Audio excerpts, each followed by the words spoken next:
दोस्तों, गोरा उपन्यास में हम सब सफ़र करते करते आधे से ज़्यादा रास्ता तय कर चुके हैं। अब तक कहानी कई उतार चढ़ावों और कई रोमांच से होती हुई एक एक पड़ाव पार कर रही है। जैसे जैसे यह कहानी आगे बढ़ रही है, हमारे आगे की कहानी को जानने की उत्सुकता भी उतनी ही प्रबल होती जा रही है। वैसे तो मैं हर एपिसोड में पीछे की कहानी को कवर करने की पूरी कोशिश करती हूँ, लेकिन कहानी बहुत लंबी हो जाने के कारण बहुत कुछ एरियाज़ हैं जो मैं कवर नहीं कर पा रही हूँ। इसलिए मैंने भाग 1 से भाग 21 तक की हुई सारी कहानियों पर एक छोटा सा वीडियो बनाया है, जिसे देख करके, जिसे सुन करके आप पीछे की सारी कहानियों को जान सकेंगे। तो इस वीडियो को मैं आपको रेफ़र करूँगी, आप इस वीडियो को ज़रूर देखें ताकि आपको पीछे की सारी कहानियाँ ओवरऑल पता चले कि क्या है, तभी तो आगे की कहानी सुनने में आनंद आएगा। तो इस कहानी का लिंक मैं ऊपर आई बटन पर डाल रही हूँ और नीचे डिस्क्रिप्शन बॉक्स में भी इस वीडियो का लिंक है और गोरा नाम के प्लेलिस्ट के अंदर भी इस वीडियो का लिंक आपको मिल जाएगा। तो भाग 1 से भाग 21 तक की कहानी को जानने के लिए आप इस वीडियो को ज़रूर देखें। और अब आगे बढ़ने के पहले जानते हैं पीछे के कुछ एपिसोड्स की कहानी अब तक।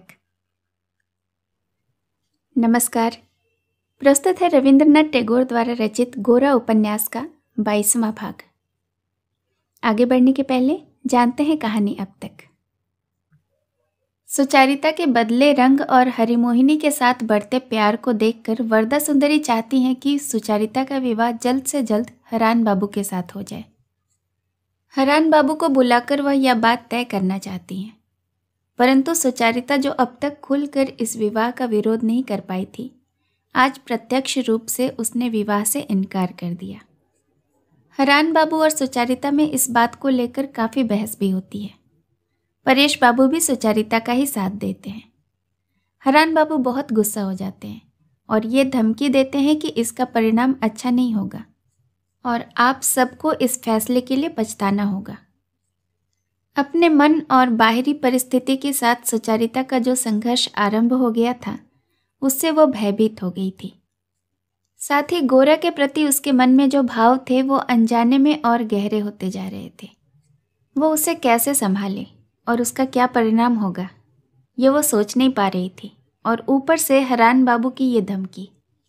इतना ही नहीं, घर में भी उसकी मौसी हरिमोहिनी को लेकर अशांति फैली हुई है। इस मोड़ पर आकर उसे एक बात तो समझ में आ जाती है कि अब उसे जीवन में कोई नया कदम उठाना ही होगा, नहीं तो जीवन सरल रूप से नहीं चल सकेगा। वरदा सुंदरी को भी हरिमोहिनी की उपस्थिति उठते बैठते अखरने लगती है। वो हर समय हरिमोहिनी को ताने मारती रहती है। परेशान होकर हरिमोहिनी तीर्थ जाने का विचार कर लेती है।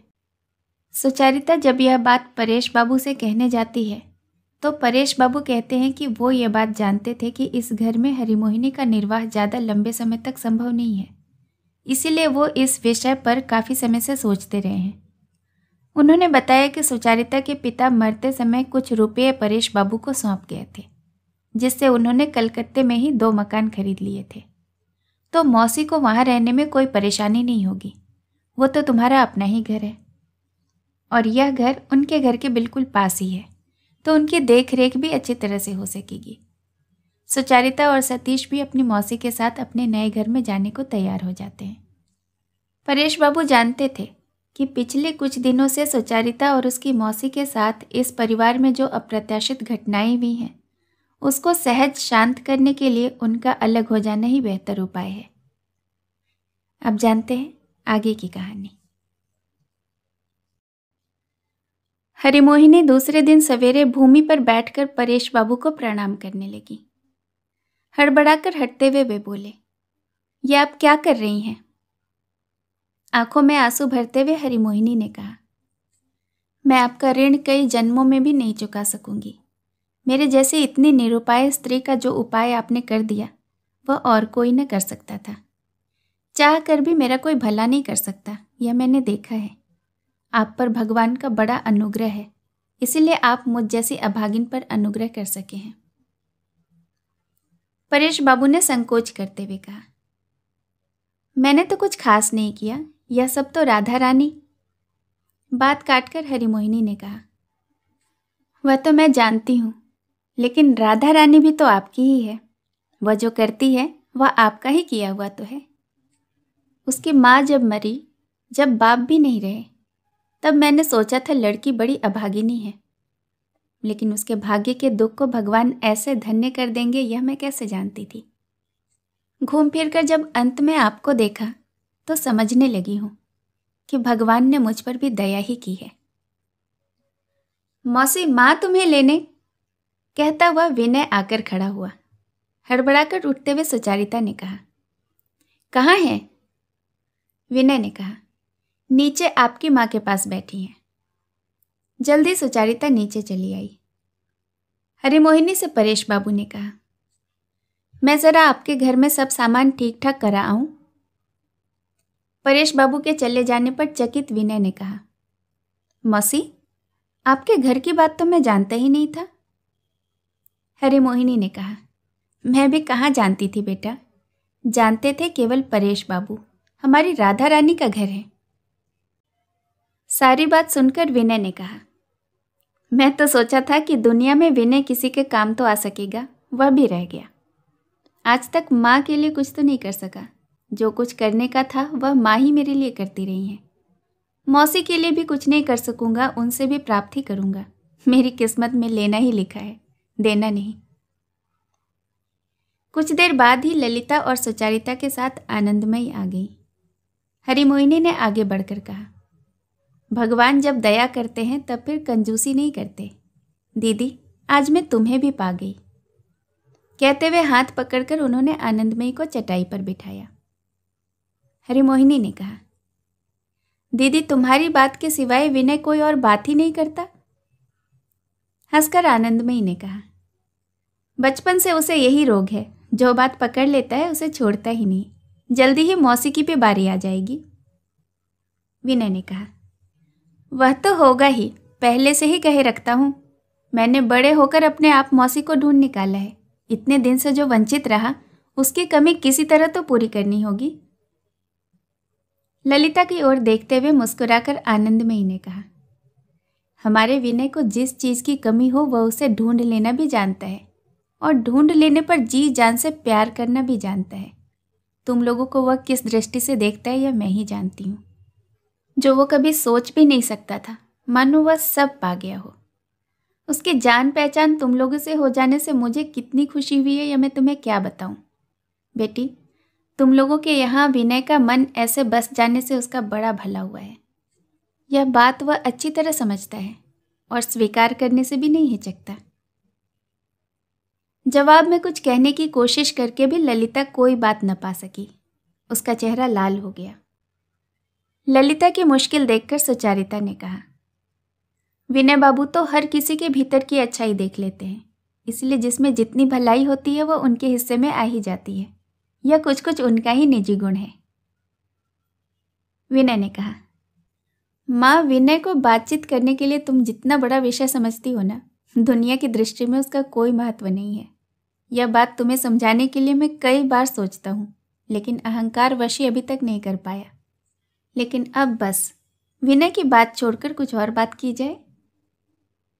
ठीक इसी समय सतीश अपने कुत्ते के पिल्ले को छाती से चिपटाए उछलता कूदता आ पहुंचा।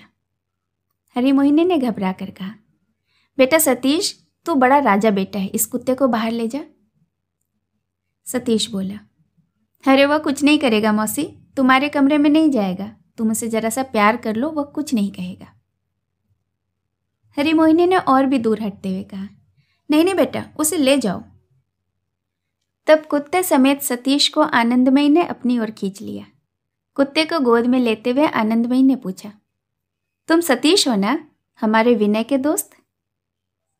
अपने को विनय का दोस्त कहकर परिचय देना सतीश को जरा भी असंगत न लगता था, इसलिए उसने बिना झिझक कहा, हाँ, और आनंदमयी के चेहरे की ओर देखता रहा।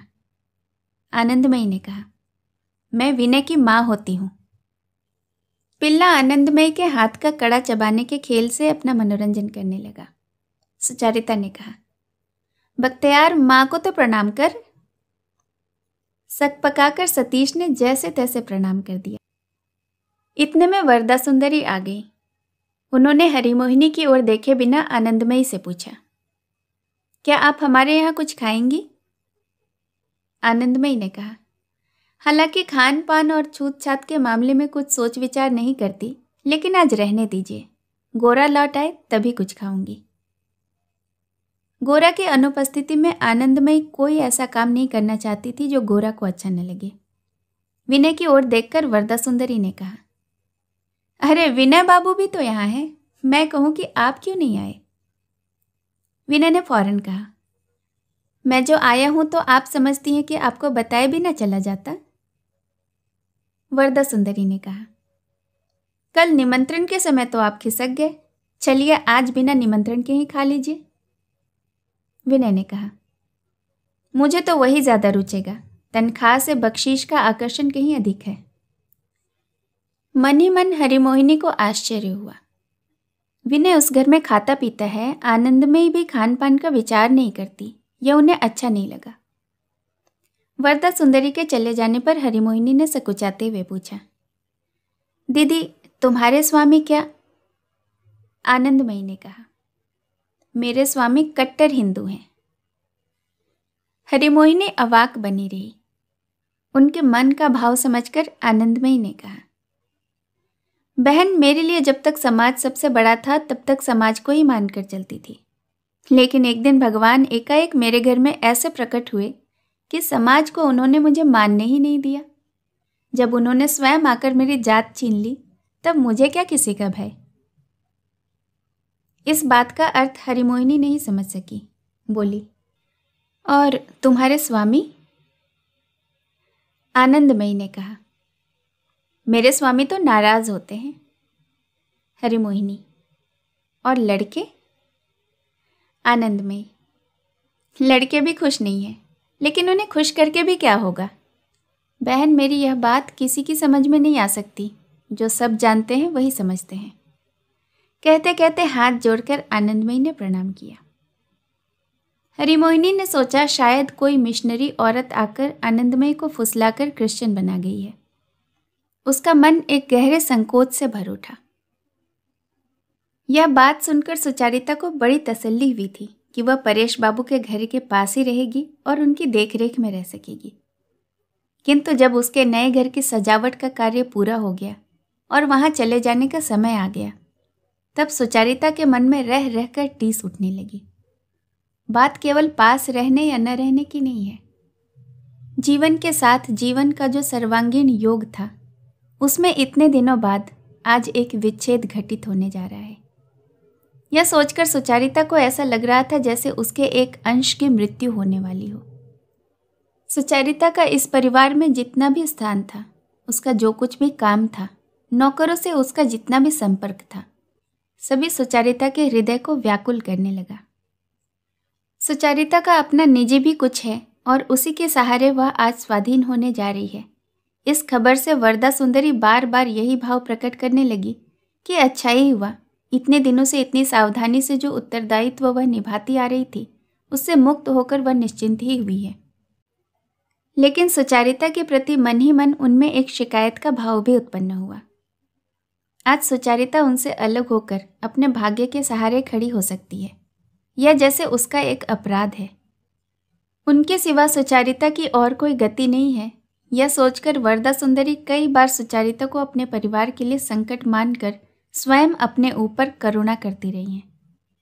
लेकिन सहसा यह सूचना पाकर कि उन्हें सुचारिता के भार से छुटकारा मिल रहा है, उन्हें जरा भी अच्छा नहीं लगा। सुचारिता के लिए उनका आश्रय आवश्यक नहीं है, यह जानकर सुचारिता घमंड करने लग सकती है। उनके अनुगत रहना अपने लिए अनावश्यक समझ सकती है, यह सोचकर उन्होंने पहले से ही उसे अपराधी ठहरा दिया। पहले जैसे वह घर के कामकाज के समय सुचारिता को बुलाती थी, उसे बिल्कुल भूलकर अस्वाभाविक ढंग से वह उसके प्रति सम्मान दिखाने लगी। विदा होने से पहले मन ही मन दुखी होकर सुचारिता वरदा सुंदरी के घर के कामकाज में कुछ ज्यादा ही हाथ बटाने की कोशिश कर रही थी। तरह तरह के बहाने करके उनके आसपास घूमती रहती थी, किंतु वरदा सुंदरी कुछ ऐसा भाव दिखाकर कि कहीं सुचारिता का असम्मान न हो जाए, उसे दूर ही रखती थी। इतने दिनों से सुचारिता जिन्हें माँ कहती, जिनके पास रहकर बड़ी हुई, आज विदा के समय भी अपने मन को उन्होंने प्रतिकूल कर लिया। इसकी पीड़ा सुचारिता को सबसे अधिक कष्ट दे रही थी। हर समय लावण्य, ललिता और लीला सुचारिता के आसपास मंडराती रहती। सुचारिता का नया घर सजाने वे बड़े उत्साह से गई, लेकिन उस उत्साह के भीतर मानो अव्यक्त वेदना के आंसू छिपे थे। सुचारिता अनेक बहाने करके अब तक परेश बाबू के कई छोटे मोटे काम करती आई थी। फूलदानों में फूल सजाना, मेज पर किताबें संवारना, बिस्तर धूप में फैलाना, स्नान के समय उन्हें पानी रखे जाने की सूचना देना, इन सब नित्य के अभ्यस्त कामों को उसने कभी कोई विशेष महत्व नहीं दिया था। लेकिन इन्हीं सब अनावश्यक कामों को छोड़कर चले जाने का समय आने पर ये सब छोटी छोटी सेवाएं हैं जिन्हें किसी एक के बदले सहज ही कोई दूसरा कर सकता है और जिनके न करने से भी किसी को विशेष हानि नहीं होती, दोनों पक्षों के मन में कसकने वाली हो गई थी। सुचारिता परेश बाबू के कमरे में कोई मामूली सा काम भी करने आती तो वह परेश बाबू के लिए बड़ा हो जाता था और उनकी छाती भर उठती थी। दूसरी ओर यह सोचकर कि यही काम अब दूसरे के हाथों संपन्न हुआ करेगा, सुचारिता की आंखें छलछला उठती। जिस दिन दोपहर के भोजन के बाद सुचारिता के अपने नए घर में चले जाने की बात तय थी, उस दिन सवेरे परेश बाबू अपने एकांत कमरे में उपासना करने गए तो उन्होंने देखा उनके सामने का स्थान फूलों से सजाकर सुचारिता कमरे में एक कोने में प्रतीक्षा करते हुए बैठी थी। लावण्य, लीला वगैरह भी आज उपासना में आएंगी ऐसी उन्होंने मंत्रणा की थी, लेकिन ललिता ने उन्हें रोक दिया था। ललिता जानती थी कि परेश बाबू की उपासना में अकेली योग देकर सुचारिता को उनका आशीर्वाद पाकर विशेष आनंद होगा। आज सुचारिता उस आशीर्वाद के लिए विशेष उत्सुक होगी, यह अनुभव करके ललिता ने उन्हें आज की उपासना की निर्जनता भंग करने से रोक दिया था। उपासना पूरी हो गई। सुचारिता की आंखों से अश्रु झर रहे थे। परेश बाबू ने कहा, बेटी पीछे की ओर मुड़कर मत देखो, सामने के मार्ग पर बढ़ती जाओ। मन में कुछ संकोच मत रखो। जो भी घटे, जो भी सामने उपस्थित हो, उसमें अपनी सारी शक्ति से अच्छाई को ग्रहण करने का संकल्प करके आनंद पूर्वक चल पड़ो। संपूर्ण रूप से ईश्वर को आत्मसमर्पण करके एकमात्र उसी को अपना सहायक मानो। तब भूल और चूक, क्षति के बीच भी लाभ का रास्ता पाती रह सकोगी। और यदि अपने आप को आधा आधा बांटना चाहोगी, थोड़ा सा ईश्वर को, थोड़ा सा कहीं और, तब सभी कुछ मुश्किल हो जाएगा। ईश्वर ऐसा ही करे कि हम लोगों की इस क्षुद्र सहारे का भी तुम्हारे लिए प्रयोजन न करे। दोनों ने उपासना के बाद आकर बाहर देखा कि बैठने के कमरे में हरान बाबू प्रतीक्षा कर रहे हैं। किसी के प्रति आज वह कोई विरोध भाव मन में नहीं आने देगी, यह ठानकर सुचारिता ने हरान बाबू को नम्र भाव से नमस्कार किया। फौरन हरान बाबू कुर्सी पर सख्त होकर बैठ गए और अत्यंत गंभीर स्वर में बोले, सुचारिता, इतने दिनों से तुम जिस सत्य के आश्रय में थी, आज उससे वंचित होने जा रही हो। हम लोगों के लिए आज शोक का दिन है। सुचारिता ने कोई जवाब नहीं दिया, लेकिन उसके मन में शांति की जो करुणा मिश्रित रागिनी बज रही थी, एक बेसुरा स्वर भी उसमें आ मिला। परेश बाबू ने कहा, कौन पा रहा है, कौन वंचित हो रहा है, यह तो अंतर्यामी ही जानते हैं। हम लोग बाहर से विचार करके व्यर्थ बेचैन होते रहते हैं। हरान बाबू ने कहा, तो क्या आप यह कहना चाह रहे हैं कि आपके मन में कोई आशंका नहीं है और यह कि ऐसी भी कोई बात नहीं हुई जिस पर आपको अनुताप हो? परेश बाबू ने कहा, पान बाबू, मैं काल्पनिक आशंका को मन में स्थान नहीं देता और अनुताप करने की कोई बात हुई है या नहीं हुई है, यह तो तभी जानूंगा जब अनुताप होगा।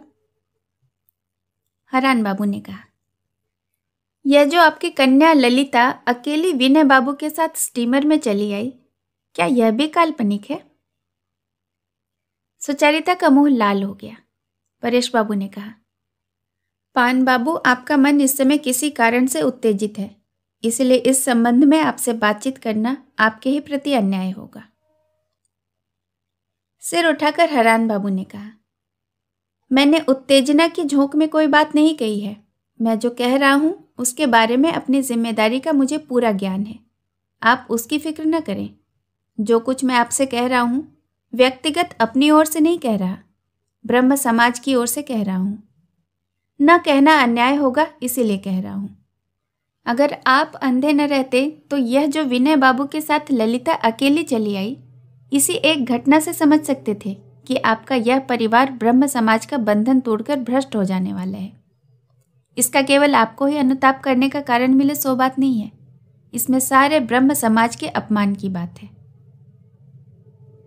परेश बाबू ने कहा, बुराई तो बाहर से की जा सकती है, लेकिन न्याय करने के लिए तो भीतर बैठना होता है। केवल घटना के कारण किसी को अपराधी न ठहरा दें। हरान बाबू ने कहा, घटना आखिर यूं ही तो घटित होती है, उसे आप लोग भीतर से ही घटित किए दे रहे हैं। आप ऐसे लोगों को आत्मीय बनाकर परिवार में ला रहे हैं जो आपके परिवार को ही आपके आत्मीय समाज से दूर ले जाना चाहते हैं, बल्कि दूर ले भी गए हैं। क्या ये आप देख नहीं पा रहे हैं? कुछ विरक्त होकर परेश बाबू ने कहा, मेरा देखने का ढंग आपके ढंग से मेल नहीं खाता। हरान बाबू बोले, न खाता होगा मेल, किंतु मैं सुचारिता को ही साक्षी मानकर पूछता हूँ, वही सच सच बता दे कि विनय का ललिता के साथ जो संबंध है, क्या वह बिल्कुल बाहर का ही संबंध है? क्या उसने उसके अंतर को जरा भी नहीं छुआ?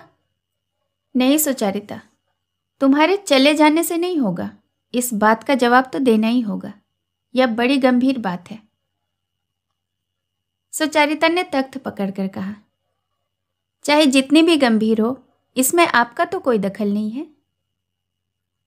हरान बाबू ने कहा, यदि दखल न होता तो न केवल मैं चुप ही रहता, बल्कि इसके बारे में सोचता भी नहीं। तुम लोगों को समाज की परवाह नहीं हो सकती है, लेकिन जब तक समाज में हो तब तक समाज तुम लोगों के मामले में विचार करने को मजबूर है। आंधी की तरह ललिता ने प्रवेश करते हुए कहा, अगर समाज ने आप ही को विचारक के पद पर नियुक्त कर दिया है, तब तो इस समाज से निर्वासित होना ही हम लोगों के लिए बेहतर है। कुर्सी पर से उठकर खड़े होते हुए हरान बाबू ने कहा, ललिता, तुम आ गई, अच्छा ही हुआ। तुम्हारे बारे में जो अभियोग है उस पर तुम्हारे सामने ही विचार होना चाहिए। गुस्से से सुचारिता का चेहरा और आंखें जल उठी। उसने कहा, हरान बाबू, अपनी कचहरी अपने घर कीजिएगा, किसी गृहस्थ के घर घुसकर उसका अपमान न करें। हम लोग आपका यह अधिकार किसी तरह नहीं मानेंगे। चल ललिता, चल यहाँ से। ललिता नहीं हिली, बोली, नहीं दीदी, मैं भागूंगी नहीं। पान बाबू को जो कुछ कहना है सब सुनकर ही जाना चाहती हूँ। कहिए, क्या कहना है आपको, कह डालिए। हरान बाबू सन्नाटे में आ गए। परेश बाबू ने कहा, बेटी ललिता, आज हमारे घर से सुचारिता जा रही है। मैं आज किसी तरह की अशांति नहीं होने देना चाहता। हरान बाबू, हम लोगों का अपराध चाहे कितना भी गंभीर हो, आज भर के लिए आपको हमें माफ कर देना होगा। हरान बाबू चुपचाप गंभीर होकर बैठे रहे। सुचारिता जितना ही उनसे विमुख होती थी, सुचारिता को बांध कर रखने का उनका हठ उतना ही बढ़ता जाता था। उनका अटल विश्वास था कि अपने असाधारण नैतिक बल के कारण उनकी जीत अवश्य होगी। अब भी उन्होंने पतवार छोड़ दी हो ऐसा नहीं था, लेकिन इस आशंका से उनका मन शुद्ध था कि मौसी के साथ सुचारिता के दूसरे मकान में चले जाने पर वहां उनकी शक्ति में कुछ कमी आ जाएगी। इसलिए आज वह अपने सब ब्रह्मास्त्रों को सान पर चढ़ा कर लाए थे। किसी तरह आज सवेरे ही बड़ी कड़ाई से कुछ निपटारा कर लेने की उन्होंने ठान रखी थी। आज उन्होंने सब संकोच छोड़ दिया था, लेकिन दूसरा पक्ष भी इसी तरह सारा संकोच दूर कर देगा। ललिता और सुचारिता भी सहसा म्यान से तलवार निकालकर खड़ी हो जाएंगी, इसकी उन्होंने कल्पना नहीं की थी। उन्होंने ये सोच रखा था कि जब वह अपने प्रबल नैतिक अग्निबाण छोड़ेंगे तब दूसरे पक्ष का सिर फौरन झुक जाएगा। ठीक वैसा नहीं हुआ और अवसर भी निकल गया। लेकिन हरान बाबू हार मानने वाले नहीं थे। मन ही मन उन्होंने कहा कि सत्य की जीत होगी, अर्थात हरान बाबू की जीत होगी। लेकिन जीत यूं ही तो नहीं हो जाती, लड़ना तो होगा ही। सो हरान बाबू कमर कसकर मैदान में उतर आए थे। सुचारिता ने कहा, मौसी, आज मैं सबके साथ बैठकर खाऊंगी, तुम कुछ बुरा न मानना। हरिमोहिनी चुप ही रही। मन ही मन उन्होंने तय कर लिया था कि सुचारिता संपूर्णतया उनकी हो गई है। विशेष रूप से जब वह अपनी संपत्ति के बल पर स्वाधीन होकर घर से अलग चलने लगेगी और अब हरिमोहिनी को और कोई संकोच नहीं करना होगा। 16 आने अपने मतानुसार वह चल सकेगी। इसलिए जब सुचारिता ने अपनी शुचिता खोकर फिर सबके साथ बैठकर खाने का प्रस्ताव किया तब उन्हें अच्छा नहीं लगा, पर वह चुप ही रही। उनके मन का भाव समझकर सुचारिता ने कहा, तुम निश्चय जानो मौसी, ठाकुर इससे प्रसन्न ही होंगे। मेरे अंतर्यामी ठाकुर ने ही आज मुझे सबके साथ बैठकर खाने को कहा है। उनकी बात न मानने से वह नाराज हो जाएंगे और उनके क्रोध से ज़्यादा तो मैं तुम्हारे क्रोध से अधिक डरती हूँ।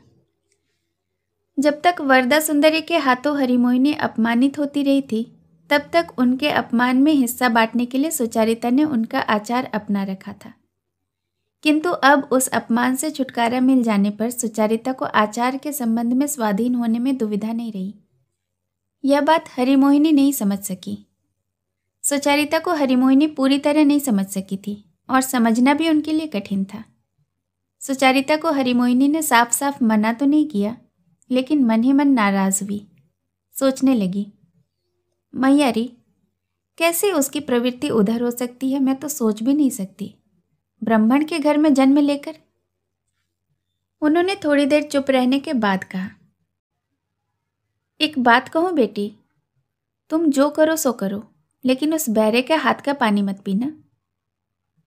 सुचारिता ने कहा, क्यों मौसी, वही रामदीन बैरा तो आपके गाय धोकर तुम्हारे लिए दूध लाता है।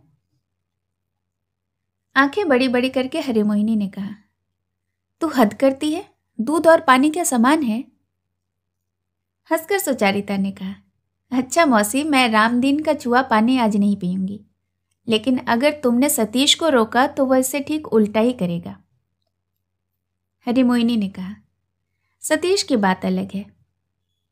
हरिमोहिनी मानती थी कि नियम संयम की चूक पुरुषों के मामले में माफ करनी ही पड़ती है। हरान बाबू लड़ाई के मैदान में उतर आए। स्टीमर में विनय के साथ आए हुए ललिता को प्रायः 15 दिन हो गए थे। 2-1 जनों के कान में यह बात पड़ चुकी थी और धीरे धीरे फैल भी रही थी, लेकिन अब 2 ही दिन में यह समाचार फूस में लगी आग की तरह चारों ओर फैल गया। काफी लोगों को हरान बाबू ने यह समझाया कि ब्रह्म समाज के धर्मपूर्ण नैतिक जीवन को ध्यान में रखते हुए इस ढंग के कदाचार का दमन करना उनका परम कर्तव्य है। शेष कहानी अगले भाग में। रविंद्रनाथ टैगोर द्वारा रचित गोरा में मेरे साथ बने रहने के लिए आपका बहुत बहुत धन्यवाद। अगला भाग लेकर जल्द उपस्थित होंगे। धन्यवाद।